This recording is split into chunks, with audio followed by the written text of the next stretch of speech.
Some of our very best customers are the ones that when something goes catastrophically wrong, we jump in and do what's right to fix the issue. We're not going to let the customer sit there with a vehicle that's just down while we point fingers to figure out who owns it.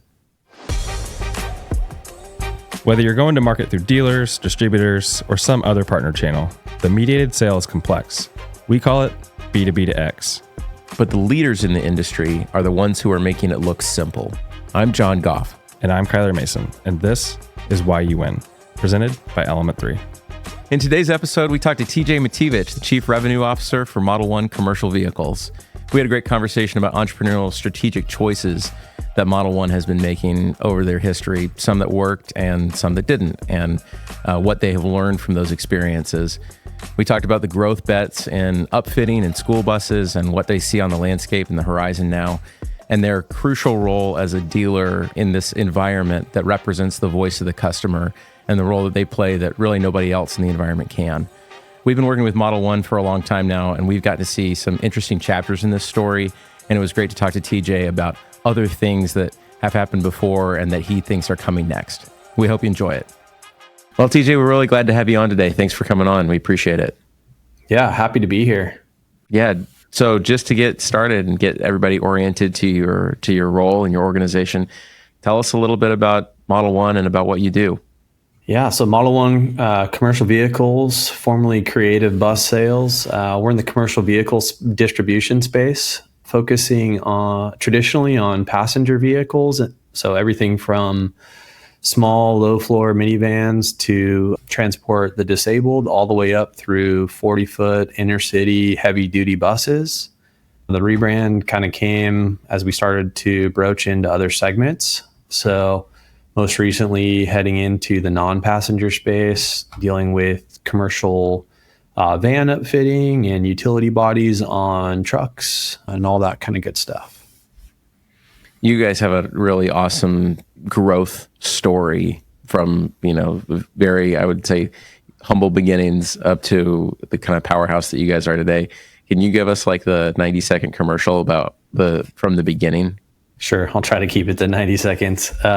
Started off as a small Southern California only dealership, and then have grown through a mixture of acquisitions and organic growth. So did an early acquisition to get into Northern California, ran for some period of time as really just a California dealership. And then over time, kind of early 2010s, did a series of acquisitions.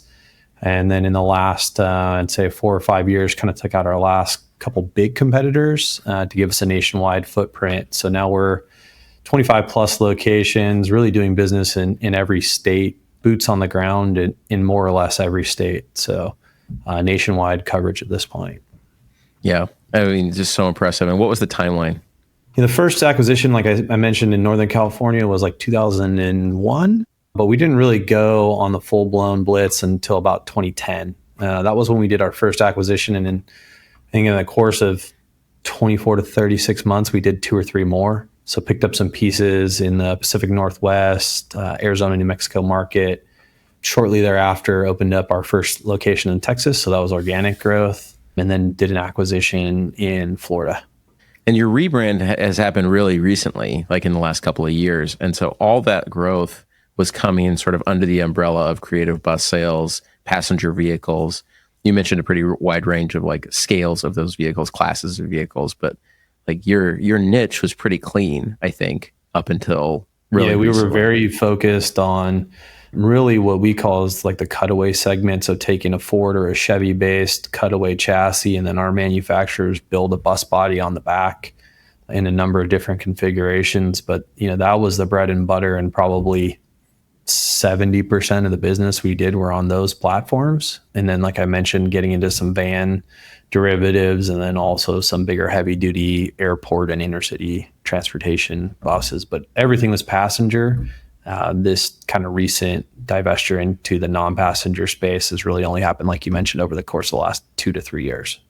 Has growth always been the directive, or what triggered some of the kind of decisions you've made over the timeline you were talking through? Yeah, I'd love to say it was overly strategic, but some things just come at us. And I think we have a very entrepreneurial nature in the company that started with our founder, Tony, my father. When we see opportunities, we make a pretty quick assessment. And if we say we're going to go, we go. I think that's in the past, that's done us very well. And it's helped us get to where we are today. But we got into 2008, 2009, 2010 financial crisis. Some of the competitors that were able to acquire, the banking situation wasn't good. So floor plans were difficult. There's a lot of pressure from banks. So I think that coincided with, an industry that kind of started at the same time. You had a number of owners that were just kind of ready to be done anyway. And that financial pressure kind of just accelerated that for some of them. So it was an opportunity for us. I can't say, like I said, that it was entirely strategic, but some opportunities came and they came quickly. Like I mentioned, in 24 to 36 months, I think we did 3. So it was an intense undertaking, but it was an opportunity we felt we kind of just had to seize. Mm-hmm. So we're very like roadmap driven company. We try to be as strategic as we can. So you saying what you said about the growth, like how do you act so quickly? Is it intuition? Is it just familiarity with the market? Like how do you get an opportunity and make a decision and then run after it in that way? It sounds foreign to me and our organization. Tyler's really excited to hear the answer. Yeah. He's like, please teach me something. Can I be like you? Like we mentioned, it's pretty niche, right? So, most of the acquisitions, we knew the owners, we kind of knew their business. We weren't in those spaces, but we have a solid enough understanding of, kind of what the results should be if we were successful. I'd say the more strategic part of it was we knew as an individual dealership in California, we would only have so much weight with our partners. And as we acquired more locations and represented more business for our manufacturers, our pull with our manufacturers would grow. And that definitely has come to fruition over time. When you're essentially their biggest customer, there's obviously benefits that come with that. And we stock a ton of vehicles. So the other piece of it, and this was again a little bit more strategic, is we looked at being in California and being tied to a singular economy is not a real positive thing. So we liked the idea of being in multiple different locations to kind of offset, if there's a California budgetary issue and that market slowed down, we would be able to offset with sales in other states at that same time to kind of keep the overall balance a little bit more even. Accentuated during COVID for sure is, everybody knows that based on what state you're in, regulations were vastly different. So, we had states that were shut down and not doing anything. And then we had other states where, sales team was active. The associations were holding conferences and doing business as normal. So probably the most extreme example of kind of what we thought the balance would result in. What kind of structure do you all have to put into place to accommodate that variation across the country from state to state? Like we've talked to some people on the show about the move to electrification and how California and its regulations are driving so much of that. And we hear, some more of that in the Northeast, and then there are places that just have very little pressure in that way. I imagine that your sales team and you all as a dealership are caught in the middle of that as a nationwide dealer. What levers are you pulling? What are you looking at? So, structurally, we have the sales team set up to cover different segments of the business. So based on the customer type, I'll take, public sector or government business, for example. It's kind of probably our most established sales channel, right? So we have, a head on that department, then regional sales managers out in the field, and then individual salespeople working territories. And it's very different what that looks like state by state, just depending on how the states operate. We have certain states where, we'll participate in a bid and it's strictly low price. And when you win the low price bid, that's kind of the end of it and you become an order taker. We have a lot of states where, they have what we call a menu bid. So getting on the bid is the first step, but the hard work starts with the boots on the ground, working with customers to secure orders after the fact. So very different structures based on who the customer segment is. It's kind of back to the growth trajectory you were talking about. I'm like fixated on the bets you make and how quickly you make them. They're not all right, by the way. This is what I was about to ask. I was going to say, can you tell me about one where shit hit the fan? Like something that comes to mind and maybe like, hey, what'd you learn about it? I think that'd be really cool to hear. It's probably 2018, something like that, 2017, decided that we would test the waters in the consumer market and went out and did an experiment of trying to be an RV dealer. We had footprint, we had locations. We thought, hey, this makes sense. We can kind of leverage what we have in place already. We were not ready for the consumer market and exactly what all that entailed, and kind of just the ups and downs. It's much more of a wheeling dealing kind of environment as opposed to our traditional business to business segment, which is, I think, a little bit more steady and straightforward. So that was an interesting one. We did our typical approach. We went pretty heavy on the inventory, had good pricing, had some success for a while, but really just realized it wasn't for us in terms of dealing with the consumer market. So that was a 2.5 to 3 year experiment that, I think we learned a lot, but we definitely learned we won't be doing anything in the consumer space anytime soon. What business you're in? Did you make it to COVID with it or no? I would want to know the same thing. We were out before COVID. Oh, bummer.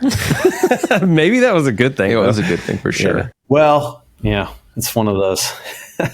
We look back and we say, okay, we were, fire sailing some inventory pre-COVID because we went heavy and we were, from a model year perspective, we were a little out of line for where we should have been. And we fire sold all the inventory right before COVID hit, which, looking back, we probably would have liked to have had some of that inventory, but yeah, it is what it is at this point. We got out unscathed at least. So that's such an interesting moment though, because like if you had done that test a year later or 2 years later, you could have had, I'll call it a false positive, a very different set of data to be working against. And all of that industry, all the data points to that it's normalized back now to 2019 kind of levels. And you would now be in the tail end of that experiment and probably with a very similar result. Yeah, just a couple extra years under our belt, right? Yeah, I think that's how it would have gone. A lot more inventory, more locations, all that. Yeah, I think we would have exactly had that false positive. We probably would have expanded and we probably would have had a lot more inventory. So how'd you guys handle the bet culturally when you're like, this didn't work? Tell me about the morale around it. Was it easy? What were you like? How did that work? I feel like we kind of went through the point of analysis where we said, okay, this isn't for us. We're not going to buy any more inventory. I don't think anybody was upset about it. I think we learned from it and, we came out unscathed. I think, there was portions of our employees in the company that were definitely disrupted by it that would have probably would have rather not gone through the experiment. So apologies to that group. But, beyond that, I don't think there was any real negativity around the experiment. We sold out of the inventory. We came out just fine with it. But I think there was just probably some heartburn for some people that would have appreciated if we hadn't done it. But I would say there wasn't any real negativity. And I think we just learned that, hey, we make decisions, we move fast like we talked about. They're not always going to be right. But as long as we don't do something that's too far out of whack, we can get out unscathed and move on to the next and learn from the mistake. For sure. And you guys are actively moving into other adjacent verticals and new segments and opportunities now, right? Like since you went down the RV path and came back, upfitting and wrapping is new to the business from that time period, isn't it? Yeah, no, like we were saying earlier, these last couple of years kind of moving into this non-passenger space. So there's the distribution aspect of, just selling those products, but we are also moving into a more labor intensive role in those products. So we are finishing out the interiors of vans with racking and shelving and storage bins. On the utility body segment, we're actually installing those utility bodies. So we'll order, a pickup truck with a cab or with a box delete and then install those utility bodies on the vehicles ourselves. So much more labor intensive, more of a manufacturing position than we've ever taken before, where, traditionally we've been very distribution centric. We do make ready for the buses and vans, but we're not getting into really heavy duty work there. And this segment is very different. So we're doing much heavier duty work than we have in the past. How have you overcome the talent mix problem I would perceive that you would have getting into that space? It's like, I assume that's a whole new slew of talent that you need to to bring on? It is. We have relationships on the customer side of the business through some of our past dealings. Some of the operators are the same as the passenger side of the business. There's also a number of what they call fleet management companies that are in this segment that essentially do fleet management for the end users. And a lot of times that involves acquisition of the vehicles. We've been lucky enough to form some really solid relationships with those various fleet management companies. So working together with them to solve problems and kind of figure out where their pain points are has been an interesting experience. But specific to the employee base, and going back to your question, we've been lucky enough to really hire some talented individuals out of this space. It's a large industry. There's significant number of vehicles that get sold every year in this space. So the supporting cast in terms of experienced employees, we've been able to pull in some really strong employees from other companies that have been in this space traditionally. When I think about the kind of growth that you're describing, the 4-quadrant model that lives in my head is around new audience or existing audience, new product or existing product. And as you're describing this expansion from commercial vehicles, passenger vehicles into this upfitting model, the question that I have for you is this is obviously a different kind of product segment. Were these municipalities or other groups that were asking you hey, we love working with you guys and we want you to sell us some different things? Or was this just a new strategic opportunity that looked like new audience, new product, and we know we can win there? Yeah, we didn't really get pulled into it by customers. It was more the latter. So, new audience to a degree, but it was just something where we were sitting back and going, okay, how do we, similar to the RV experience, how do we leverage our footprint? How do we leverage our facilities and the boots on the ground?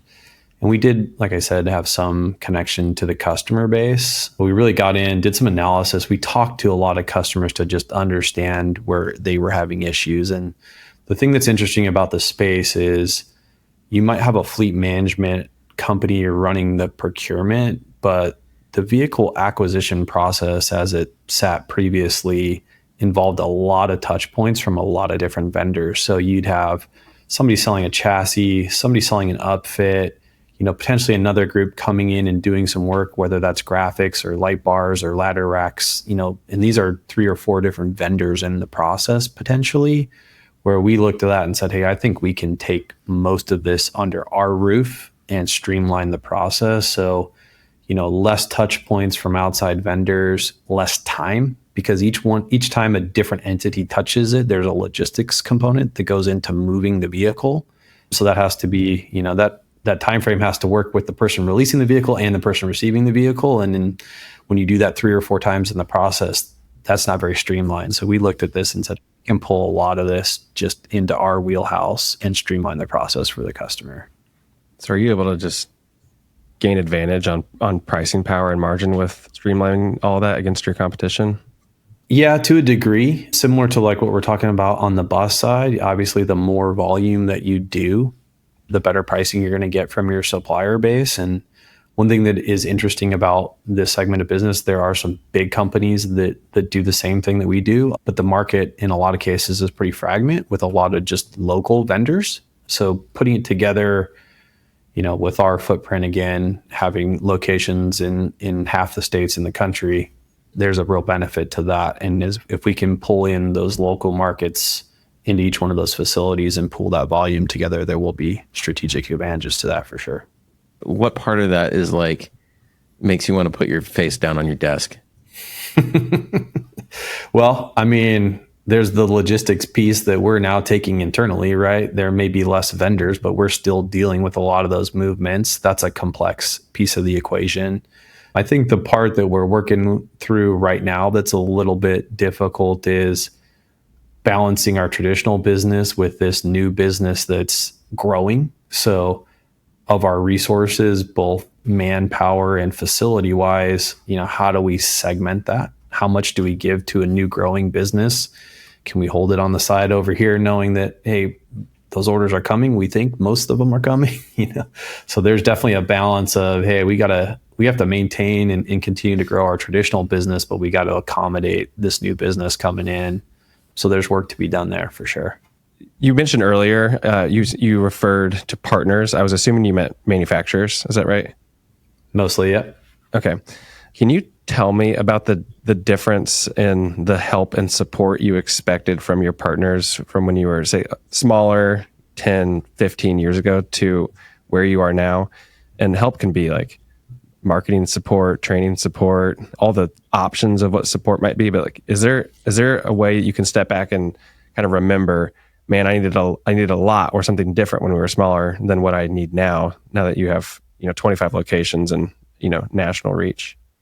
Yeah, I mean, we've definitely brought a lot of different resources in-house that we didn't have then. Our industry is a little bit interesting in that, I think people associate us with automotive, but our industry is much more based on RV and marine, that type of distribution channel. So, our partners are focused on manufacturing. They don't have a ton of outside resources. So that's always kind of fallen on us in terms of marketing and sales. That's why we exist. That's our business, right? So that's something that, we may not have had the size of the team that we have today, but we've always had to been focused on because resources weren't there from a marketing and sales piece. But like I said, again, that's our business, right? I think where we relied on them and where they gave us a ton of assistance is just understanding the products, why they were better, what they do differently versus the competition.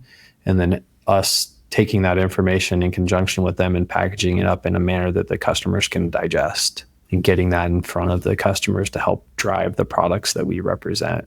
But it's unfortunately our guys don't have the Ford and Mercedes marketing departments that make life easy for their dealers, right? I know it's not like that, like close to Ford, Ram, or something. But are any of them getting there and providing more support than maybe in the past? Yeah, the biggest ones are, and I think that's been something where we've been able to kind of jointly push each other, right? As we take on more and see what's successful, we bring that back to our partners and say, hey, these are things you should consider too. It helps us, it helps your other dealers, it helps build the brand across the country. So it's been a good, kind of information sharing. We've seen some of our bigger manufacturers invest in those resources where, historically they didn't have them. Maybe help be like a myth buster for me. I have just in kind of like the commercial market, like you're describing, there's not a ton of resources dedicated to like marketing, support, training, and sales and stuff like that from the manufacturer. If some of the, let's say, mid-sized manufacturers made that a priority and allocated resources there and were able to do that and still, run a successful business and maintain margin and all that and provide that sort of support to you, what would you be asking for? Or would you be like, I've got it figured out. This is a nuisance. Leave me alone. I think I would say really selfishly, leave us alone because, we feel like that's our role in the channel, right? That's our job. That's what we're here for. If the manufacturer is doing that work for us, that's less for us to differentiate ourselves from the competition. So we feel like when we bring those resources in-house and we focus on that internally and we build that piece of our business, that's something we'd like to keep to ourselves. Again, somewhat selfish, but it's why we're in business, right? What would be like, do it for you? Like, what would that look like when you say that? What's the picture in your head? I think if they're trying to understand more deeply the markets and how we represent the product to customers, how we work with them, because there's, the products are very different. There's a lot of differentiation in the models and how they're applicable to an individual customer, right? So some of that understanding of, what drives a particular segment, what they're looking for, how to sell it, and the craft of the sale, I guess, is part of the secret sauce that we wouldn't want that shared across the board. I think that's a great perspective about the value of the dealer in this B2B2B or B2B2C model is like you really are the voice of the customer to the OE in a lot of cases. And I think especially you guys, as you've grown, you sort of command that presence and you can exert influence in that way to these manufacturers. Individual dealers, and certainly this is the case in like a B2B2C model worlds that we look at in like RV. The OE is skipping past the dealer in a lot of cases to get voice of customer research and understanding. They don't spend a lot of time asking the dealers for their feedback and those kinds of things. Maybe they should.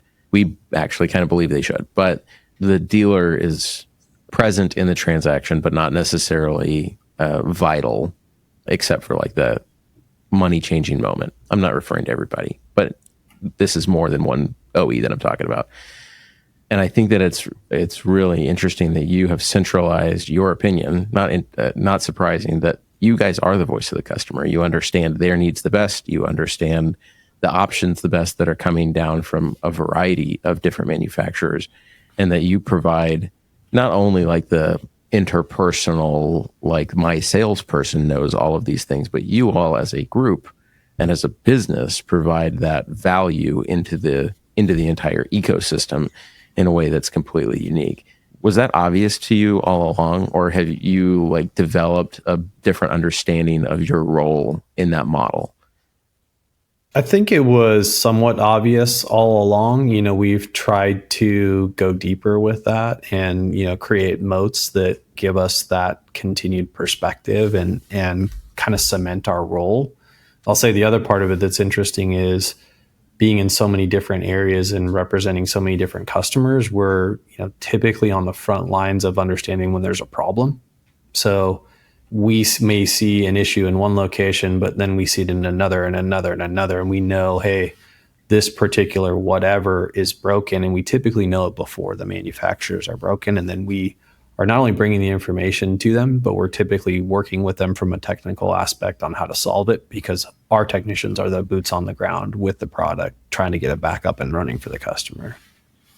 That's a kind of fascinating moment. I had a family member who had bought an upfit Sprinter van through one of these RV manufacturers, and they loved it and they loved driving it. And then one day some alarm inside the coach started going off, and they had to take it to the service dealer. And it was hours. It was more than a day of the dealer calling these different manufacturers and trying to figure out who owned the fuse that was causing the alarm to go off inside the coach, because part of the fuse box was dedicated to the OE and part to the upfitter. And like, it was a gigantic mess. It was a huge pain in the butt. And none of the manuals answered the question in the way that you would have expected them to, in sort of like a really clean vertical manufacturing process that didn't have all these players built into it. So I'm imagining that service layer at Model 1 has a similar moment on a semi-regular basis that they're like, oh man, like what Frankenstein every day situation is happening now? Every day. Yeah. No, it's a big part of the value we bring is, we try to eliminate that finger pointing and that back and forth. We want to be the front lines of diagnosing a problem, because we know once we figure out what the problem is, we know who owns it. We know who to talk to about getting replacement parts or warranty reimbursement or whatever it may be. We believe we add a ton of value in that space, because that's where, and it seems like maybe you guys experience it a little bit, it can be frustrating as a customer to take it where you think it should go to get fixed, and then that group doesn't understand it. But it's the nature of the beast when you're talking about, again, a scenario where you've got some multiple touch points. You might have, the chassis OEM, you have a body OEM, you maybe have somebody that did some sort of modification after the fact, another group that, we have alternative fuels in our space, right? There was CNG and propane conversions. There were some guys that tried doing the same thing on electric. Now you're talking about a chassis, a body, and then a drivetrain modifier. Somebody's got to play judge and jury, I guess, over all three to determine reality of where the problem is and how do we fix it.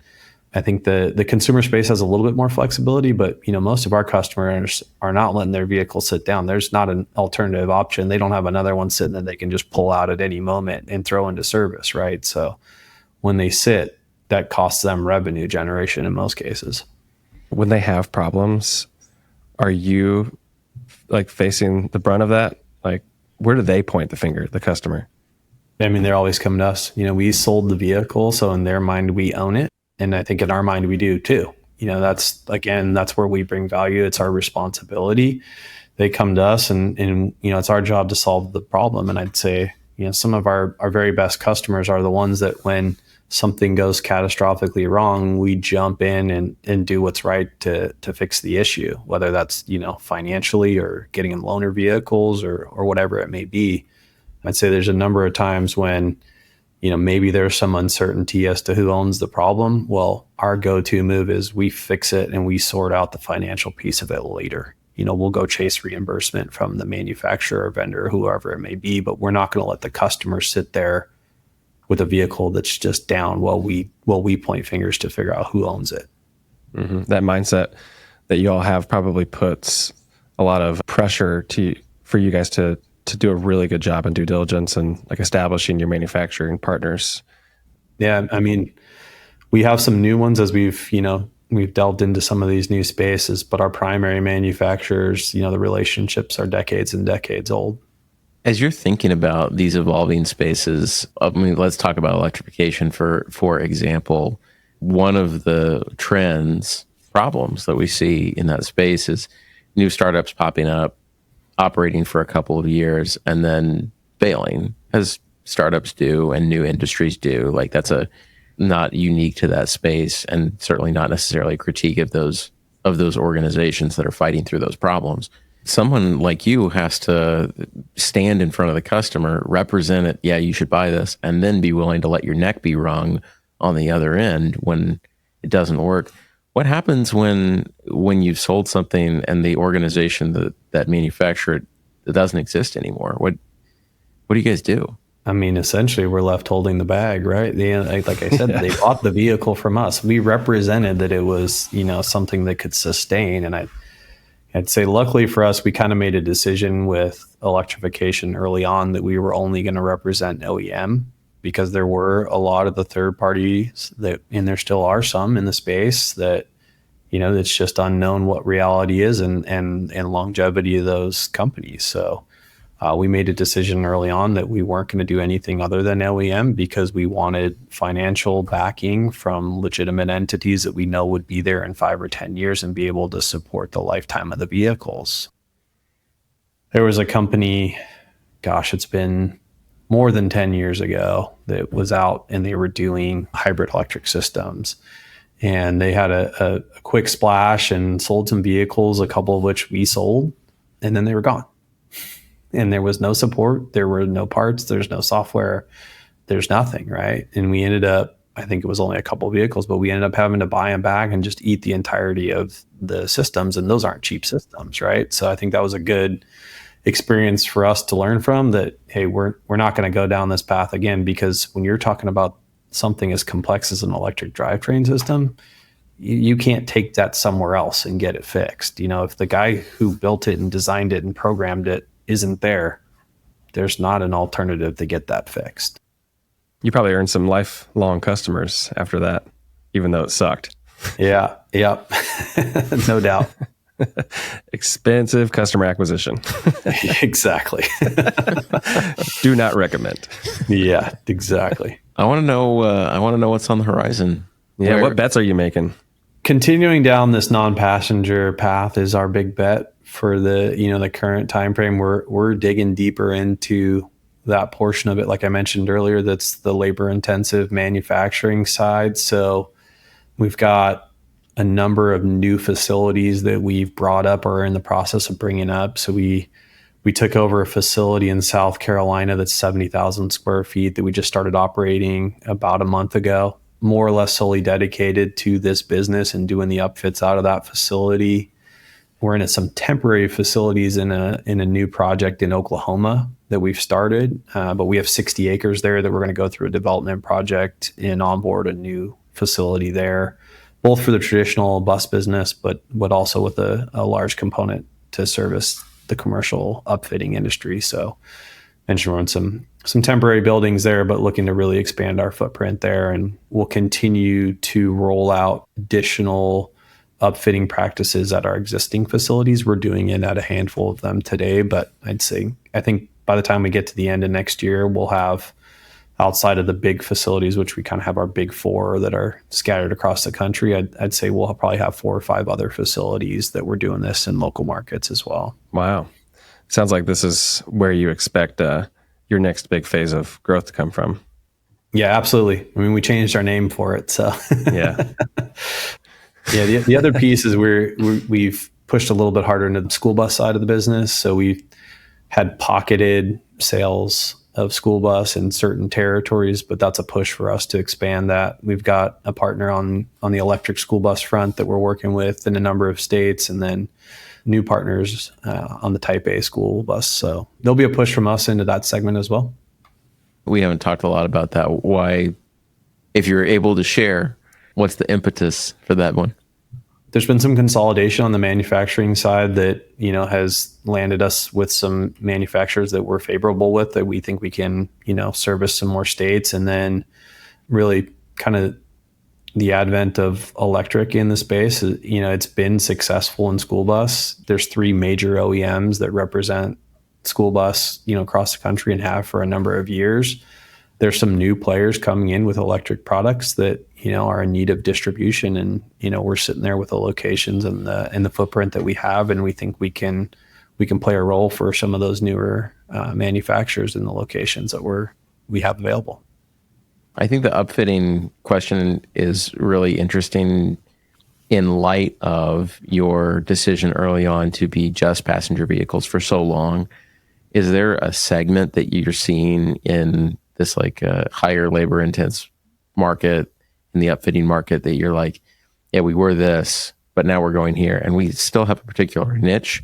Or has it really broadened a lot to kind of anybody who needs that level of service? Yeah, there's definitely segments within it. I mean, the thing that's interesting about the non-passenger piece is the market's exponentially bigger than what we're used to dealing with. So we definitely are looking at a more segmented approach to it. Our thought isn't to go compete for the highest volume customers, because typically those are the most difficult customers. They're the most demanding and usually demand the best pricing. So it's a difficult customer to serve if that's your only customer. So we're looking at a little bit more blended approach. We're looking to serve a segment of the market that we feel we can bring a lot of value to, because it's just so big to shotgun and try to cover all segments. I don't think that would be the right approach. So we've really gone through and kind of dissected different layers, and I think we understand where we fit, and that's pretty specific.